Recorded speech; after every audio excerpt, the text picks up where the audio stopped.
Hi అండి, నమస్తే. Welcome back to VV Kitchens. నేను మీ వర్ధిని విజయ్. ఈరోజు మన కిచెన్లో హోటల్ స్టైల్లో ప్రిపేర్ చేసుకునే అల్లం చట్నీని ఇంట్లోనే సింపుల్ అండ్ ఈజీ వేలో ఎలా ప్రిపేర్ చేయాలో వీడియోలో చూపించబోతున్నానండి. హోటల్లో బ్రేక్ఫాస్ట్ చేసే వాళ్ళందరూ కూడా ఈ అల్లం చట్నీని ఎంతో ఇష్టంగా తింటూ ఉంటారు. సేమ్ హోటల్ టేస్ట్ అండ్ టెక్స్చర్తో ఈ అల్లం చట్నీని ఇంట్లోనే చాలా ఈజీగా ప్రిపేర్ చేసుకోవచ్చు. నేను చెప్పే టిప్స్ పాటిస్తూ కనుక ఈ అల్లం పచ్చడిని ప్రిపేర్ చేశారంటే టేస్ట్ మాత్రం సేమ్ హోటల్లో తిన్నలాగే ఉంటుందండి. మరి లేట్ చేయకుండా ఈ అల్లం చట్నీని ప్రిపేర్ చేసుకోవడం కోసం ప్రాసెస్ స్టార్ట్ చేసేద్దాం. ముందుగా ఒక గిన్నెలోకి ఒక చిన్న నిమ్మకాయ సైజ్ అంతా చింతపండుని వేసుకొని దాన్ని వాటర్తో వాష్ చేసుకున్న తర్వాత మరికొన్ని మంచినీళ్ళని వేసుకొని హాఫ్ అన్ అవర్ పాటు నానబెట్టుకోవాలి. ఇప్పుడు స్టవ్ వెలిగించి స్టవ్ పైన ఒక ప్యాన్ని పెట్టి ఆ ప్యాన్ వేడిన తర్వాత దాంట్లోకి 2 టేబుల్ స్పూన్ల దాకా ఆయిల్ని వేసి వేడి చేసుకున్న తర్వాత ఇప్పుడు ఈ ఆయిల్లోకి 1 టీ స్పూన్ దాకా జీలకర్రను, మరొక టీ స్పూన్ దాకా ధనియాలను, ఇంకొక టీ స్పూన్ దాకా మినపప్పును వేసుకున్న తర్వాత వీటన్నిటిని కూడా మంటను లో ఫ్లేమ్లోకి అడ్జస్ట్ చేసుకొని దోరగా 1 to 2 మినిట్స్ పాటు కలుపుకుంటూ వేయించుకోవాలి. వీటిని వేయించుకునేటప్పుడు మంటను మాత్రం ఏమాత్రం హై ఫ్లేమ్లోకి అడ్జస్ట్ చేయకూడదండి. మంటను లో ఫ్లేమ్లోకి అడ్జస్ట్ చేసుకొని మాత్రమే ఈ ప్రాసెస్ మొత్తాన్ని కూడా కంప్లీట్ చేసేసుకోవాలి. ఈ దినుసులన్నిటిని కూడా అటు ఇటు రొటేట్ చేస్తూ కలుపుకుంటూ ఈవెన్గా ఫ్రై అయ్యేలాగా ఫ్రై చేసుకోవాలి.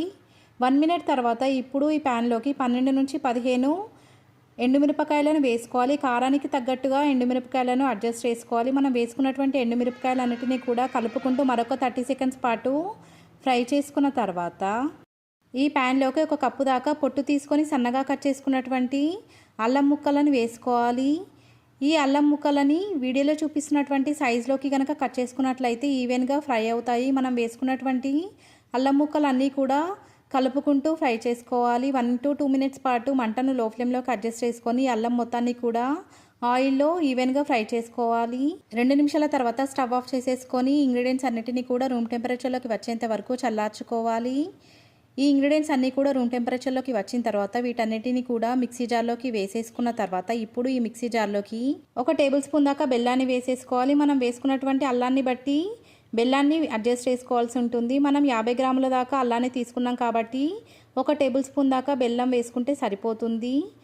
ఇప్పుడు ఈ మిక్సీ జార్లోకి నానబెట్టుకున్నటువంటి చింతపండుని వాటర్తో సహా ఈ మిక్సీ జార్లోకి వేసేసుకున్న తర్వాత రుచికి తగినంత ఉప్పును కూడా వేసేసుకొని మిక్సీ జార్ పైన మూత పెట్టి ఈ మిశ్రమం మొత్తాన్ని కూడా ఫైన్ పేస్ట్ లాగా ప్రిపేర్ చేసుకోవాలి.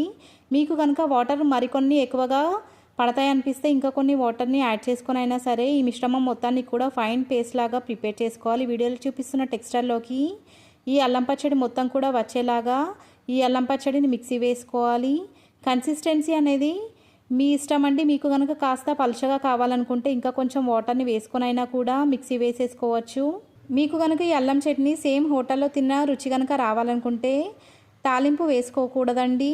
ఈ అల్లం చట్నీ 3 to 4 మంత్స్ వరకు స్టోర్ చేసుకొని మీకు నచ్చినట్టుగా తినేయొచ్చు. ఈ రెసిపీ కనుక మీకు నచ్చినట్లయితే లైక్ చేయండి, మీ ఫ్రెండ్స్ అండ్ రిలేటివ్స్తో షేర్ చేయండి. ఇలాంటి మరెన్నో రెసిపీస్ కోసం మన వివి కిచెన్స్ ఛానల్ని సబ్స్క్రైబ్ చేసుకోండి. Thank you.